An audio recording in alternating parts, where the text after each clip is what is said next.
Hey, fight fans, welcome back to another edition of the CES podcast. Thank you for making this podcast a part of your evening. I'm your host, Pat Sullivan, joined as always by Steve Mays. And our very special guest today, coming from Boston, Mass., is Mike Rodriguez, former CES fighter, current UFC fighter, coming off a big win Saturday. So, Mike, Steve, I'm going to list you some things here. Listening to Aretha Franklin sing Respect, waiting on water to boil, Usain Bolt running a mile, and the average half inning in a baseball game. All of those things take longer than it took Mike Rodriguez to get a knockout win this past Saturday. Steve Mays, you were there. Mike, my question, did you even break a sweat? Nah, not really. Nah, not really. It's definitely harder to get the COVID-19 test before the fight than it is for what Mike did in the cage Saturday night, for sure. For sure. For real. So I guess Steve and Mike, break it down how it went down. Mike, obviously you first being in the cage, when that happens and you get in, you get that quick knockout win. Is that, what goes? What's that feeling like when you get that win? Because obviously you train thinking you're going to go in there for 15 minutes, and instead you take a little more than 2 minutes. What's that feeling like? Is it kind of a relief? Is it excitement, or what's going on? Man, it was a relief and definitely obviously excitement as well. But more than anything, it just felt good because all the preparation that we did, there was no reason why we could not get the finish that we wanted. In fact, we even mentioned that in one of the meetings we was having. I'm like, I see this ending in the first round, and sure enough, it ended in the first round. Well, we used to joke around, Mike, when you fought at CES that we, after you had these first round finishes, that we would only pay you by the round and not the whole lot, because you would go in there and win in quick time. So yeah, UFC paid you your full price, but well deservedly so. That's a rich 2 minutes in fighting, my friend. Hell yeah. Mike, one of the things that I don't think people really understand is I mentioned it about the COVID test, but obviously with the time we're in now with the pandemic and everything like that, what precautions did the UFC take from the time you got there to the time you left to make sure that all the fighters were safe and got tested and everything like that? So as soon as we got there to the bubble, as my pops kept referring it to, as soon as we got there, they had checked our temperature and they gave us a COVID test right there on the spot. And as soon as we got the test, they quarantined us for 24 hours, I believe. And then from that point on, every day we woke up, we had to come and they checked our temperature. We had to get our thermometer. We had to get our temp check. And then on Friday, they had us test again later in the afternoon, and we had to quarantine until we fought. And it was easy. I thought it was going to be kind of crazy because I'm like, oh man, I don't know about this COVID thing, whatever. But the way they did it, it was awesome. It was really smooth. There was no hiccups, no problems at all. It was great. Was it challenging to cut weight or get ready mentally or physically when you were out there? No, it had nothing to do with any of that. It just was cool the way they did it. They tried to make it not be a hassle as much as possible, and they did a really damn good job doing it. Each fighter got their own driver for a couple of days. Yep. They rented out an entire hotel. So they had the entire hotel where they had two towers. They had a Marriott that had two towers, and the red corner stayed in Tower A and the blue corner stayed in Tower B. They took a lot of precautions to make sure that it was as safe as it could be and as normal as it could be. Is that 8 gallons of water you're drinking? There's a gallon. He needs to stay hydrated. After a win like that, it could be a quick turnaround, and we're not going to say no. Ooh. Absolutely. So that was going to be my next question. Maybe, Steve, you could start this off, is when you do have, a grueling 3-round, 15-minute fight and it's a decision, obviously that takes some wear and tear in your body and you got to recover. Then there's those times when maybe you go out there and you have a 2-minute victory and you may not break a sweat like you expected. So does that go into your mind thinking, hey, we might be able to go out and get a quick turnaround here? Yeah, I know that, man. I got to stay ready. Before you guys called me, I just came back from SOS. And I got in a quick workout, did a bunch of mobility work because for that same reason, like you said, quick turnaround. I just want to be ready. Pat, if Frank Camisa, his wrestling coach, was on this, as he was saying that, he would have yelled liar. So just so you know. So you know. All right, Mike. So this is a serious question. Traveling during a pandemic with all this quarantine, Steve Mays is there with you in your corner. What is it like traveling with Steve Mays during a international pandemic? It wasn't. Well, I didn't have to travel with him because I was with Jake. He was with Joe, but I can only imagine that was hilarious. Just seeing them two, because the whole week Joe would be like, "Oh, the sky's blue." Maze be like, "The sky is not blue." I mean, Joe would be like, "The sky's not blue." Maze be like, "The sky's blue." And then he was like, "Is he still arguing?" Their dynamic is just too much, man. It's too much. There was a couple times during the week where I said, "Oh, Joe's third on the card," and Mike's third on the card, and Joe would be like, "No, I think he's second." I'd be like, "No, he's third." Joe would be like, "No, he's second," and I just stop talking because I know, and he would just keep going and going, and I look at Mike and I go, "Is he still arguing about this? Like, I know I'm right." And it happened about a couple of different things. It's so good. It's so good. It happened on a few different things where I just happened to be right Why that is time. he still arguing? Why is he still? Oh man, gosh. Mike, let's talk about another thing. You're like the meme king on social media right now. Like, what's going on? Dude, I don't know. Every time they're like, "Dude, you're so memeable." Every little thing I do, they make a meme of it. I'm like, Jesus. Between Nick Taylor and the rest of the Rainbow Six community, oh man, it's too funny. Rainbow Six, what's that? Yeah, so this is what I got to figure out, because we can talk about you fighting, we can talk about you cutting weight, traveling, all that stuff is interesting. But back in the day, I was really good at Mario Kart, and I was really big at Mario Tennis. I could beat anybody with Waluigi, but I'm told Waluigi. He's got the long reach. He can serve well. He can spike. But in my ear right now, our producer Nick is telling me that you're really big in the esports community with Rainbow Six Siege. So What the hell is that? And should I get involved in this and see if I can beat you? So it's not happening. So Rainbow Six Siege is a tactical shooter. Chill out. Be cool. It's a 5v5 tactical shooter, and it's one of a kind. There's no game on the market that's like it, and I love it. It's the game I play all the time. Before you guys even called me, I was about to get a game. But yeah, that's my game of choice, and it's just it's just a lovable game. But it's tough. It's not like COD. Nick wants me to ask you what droned him out means. So in the game, you use drones to observe and get information on your opponents. So that's what I was making the same reference to fighting, like in the feeling out process when you're fighting. So while he's sitting there trying to see what he can, see what he reacts to or what he don't react to, that's the equivalent of droning them out. So that's why I made that reference in the post-fight interview. So in a real situation, a real fight, you were making a reference to a video game. Yeah, because it's the same thing. Oh yeah, it makes sense. It makes sense. No, that definitely. So Pat, just so you know, we Joe and I booked a red-eye flight right out of there, and from Mike's fight, he wasn't even through the interview process yet, and Joe and I were already on our way to the airport. So we watched the Frankie Edgar fight from the terminal.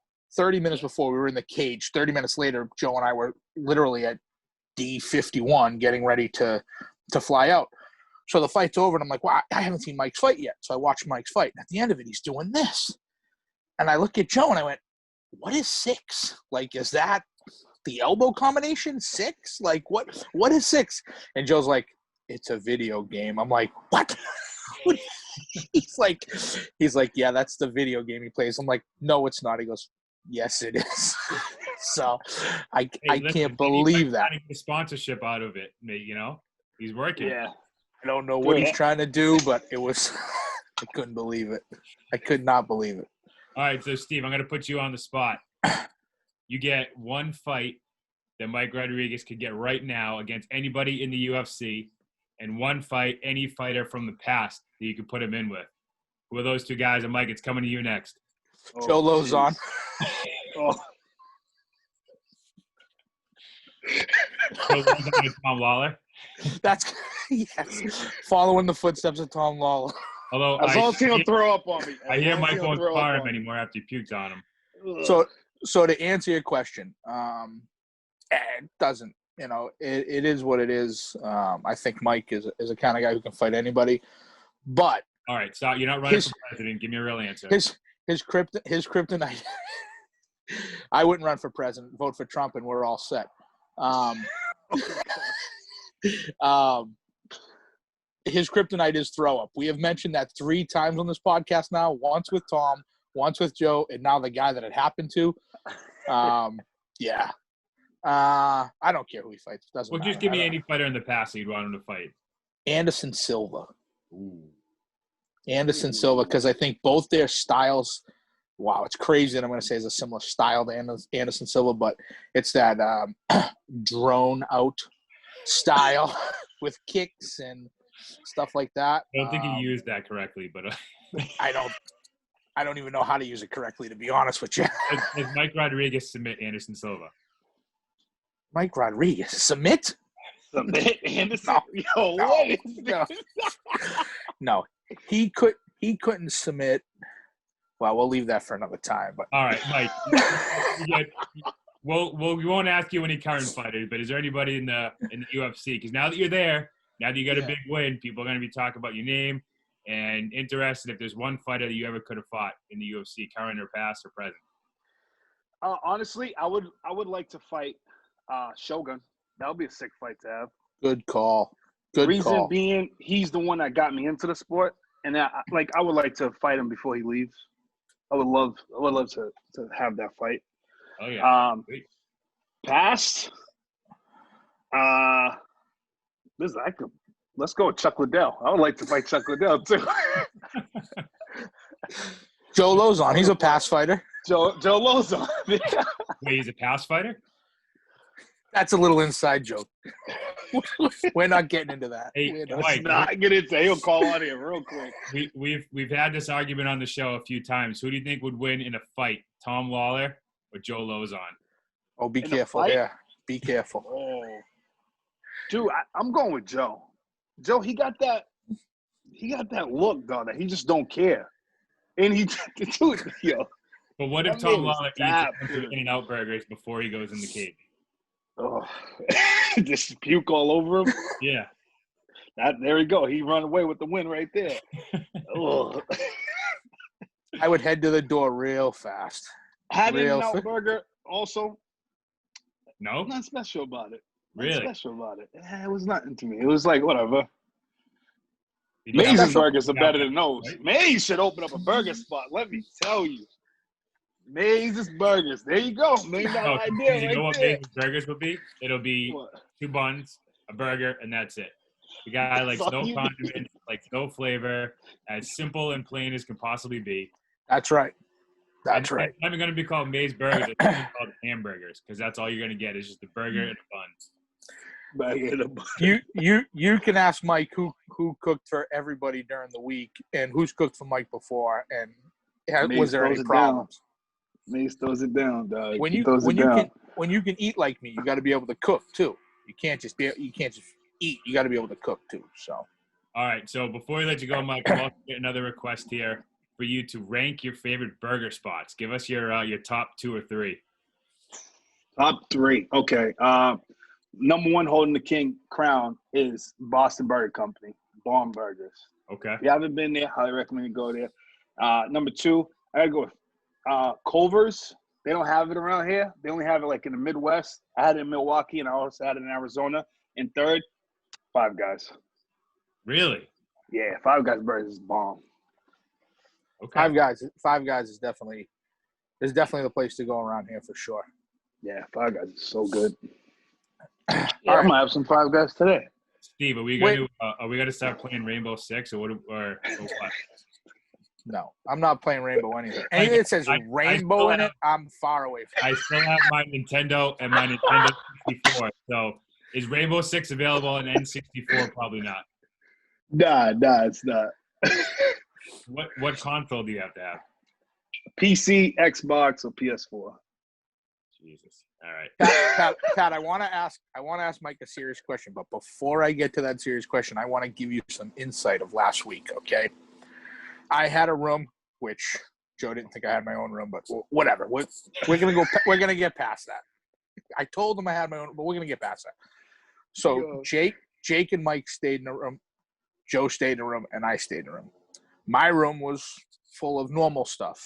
Hold on, give Jake the shout out. What's Jake's last name? Jake Manini. I'm going to get to that in the question to Mike. But Jake Manini's the man. So wasn't Mike Perry. He was an MVP. So wasn't Ross. But we're going to let Mike do that. My room was full of normal stuff. We watched The Sopranos. We watched Rudy. Casino. We watched Casino, right? Yeah. We watched Legendary Nights, Gotti, Ward.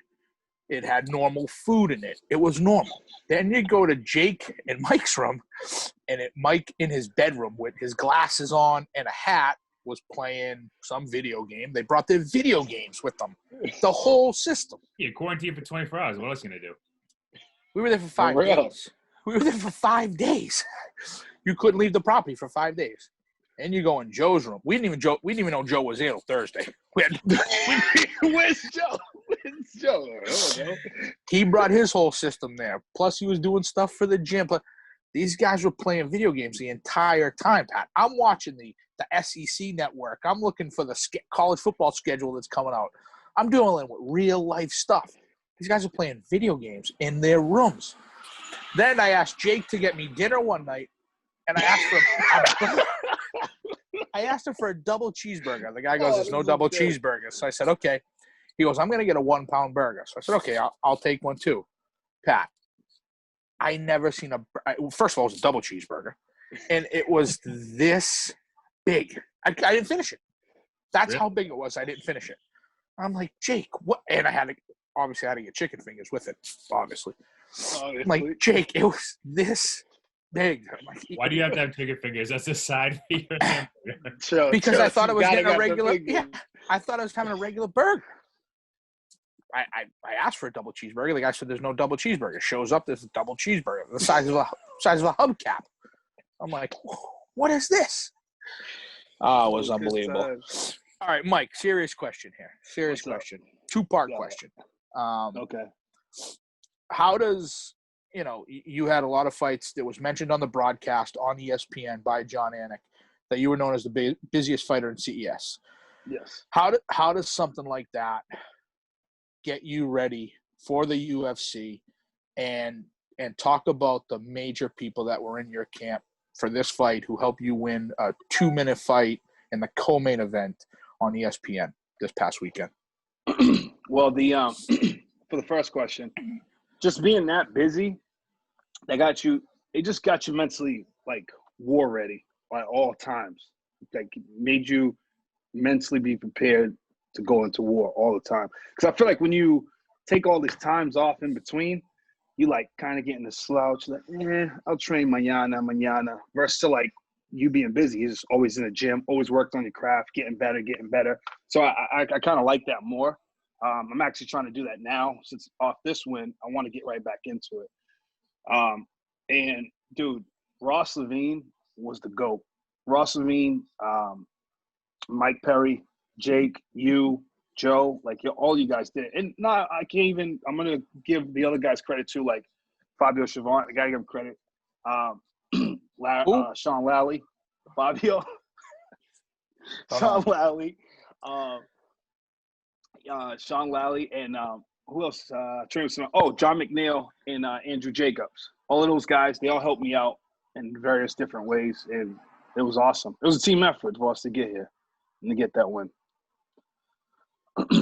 Now, Pat, here we go. I'm going to change directions. I'm going to ask you a question.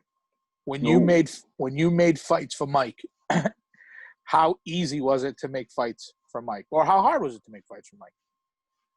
Well, it was pretty easy on your end because Mike never really turned down anybody. I don't think he really turned down anybody, but I have no choice. I have no choice. There was also a limited amount of opponents I could offer because as Mike was coming up and video was getting out, and it was harder to find opponents that would want to fight him. But it was fun working with Mike. He was really easy to get opponents for. It's just Steve would always tell me, we'll fight whoever you want, because even if you give Mike 10 tickets, he can't give them away. So That's true. he's not going to sell a bunch of tickets for you, but he'll put on a show.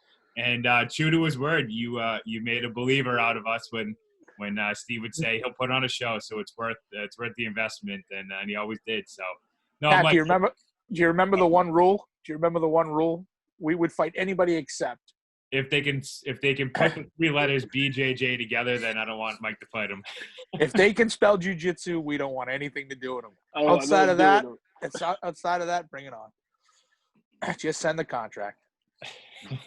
Hey, let's not forget on my resume of career accomplishments as a matchmaker, I did find an opponent that Greg Rebello submitted. So I think we were on path to get there with you, Mike. We would have got you submitted eventually. That's awesome. Well, Pat, It only took me 25 fights of Rebello, but we got one. He submitted the guy at Foxwoods. Mike, didn't you submit the guy with a triangle? Oh, at Foxwoods? yeah. The one guy who they were saying that I was not going to submit. Spicy literally messaged me the next day. I was like, I can't believe you submitted that dude. He was like, yo, he's so hard to submit. I forgot the kid's name. But, Yeah, Pat, you put that fight together at Foxwoods. It was a CES card. It was on Fight Back. I matchmake all different kinds of people, you know. I knew that he would submit somebody, so we had to keep running through the gamut. True, very true. No, but seriously, Mike, congratulations on your win. You're one of the good guys in the sport that we always root for and always represent CES well, even at the UFC. And I remember back in the day when Steve Mays was running a baseball tournament back in Quincy, and you were there volunteering, selling meatballs and T-shirts. And just a nice, humble guy, man. Always appreciated being around you, and really happy to see you succeed. Thank you, man. Thank you. Thank you, everybody at CES, to help me get here. Like, without you guys, I wouldn't even be able to be here to do this. So thank you. Stevie, any final thoughts before we run here? I obviously hope to see Mike back in the cage real soon. That's really it. He's a pleasure to work with. He can turn it on at the right time, but we laugh and joke right up into the time where the whole game face thing. Bobby Knight, a long time ago, what's a game face? I'm the same way. Like, I don't believe in a game face, but Mike has a game face because he can laugh and crack jokes and crack jokes and crack jokes. But when we get in that room before the fight, he is a different guy and he turns it on. And I just hope he comes back soon and they put him back in quick and we can get a couple wins in a row. Yeah, sure. We'll be previewing his next fight once it's announced, and we'll drone it out for him so we can get some intel here. And I'm going right over to GameStop right after this to see if I can find a Rainbow Siege 6. Is that what it's called? Rainbow Six Siege? Rainbow Six Siege, yeah. I am not, just so you know. All right, Mike, tell us your handle so people out there can find you on there. You can follow me on Instagram and on Twitter at MrodMMA. I was going to say .com. Wow. At MrodMMA. What about on Siege 6? Yeah, no, we're talking about Rainbow Siege. How do people find you so they can try to drone you out? Oh, you can on Twitch at MrodMMA. All my handles are MrodMMA. All right. There we go. Yep. Find him on Twitch. See if you can out-snipe the sniper. Yep. I'll be streaming again on Saturday.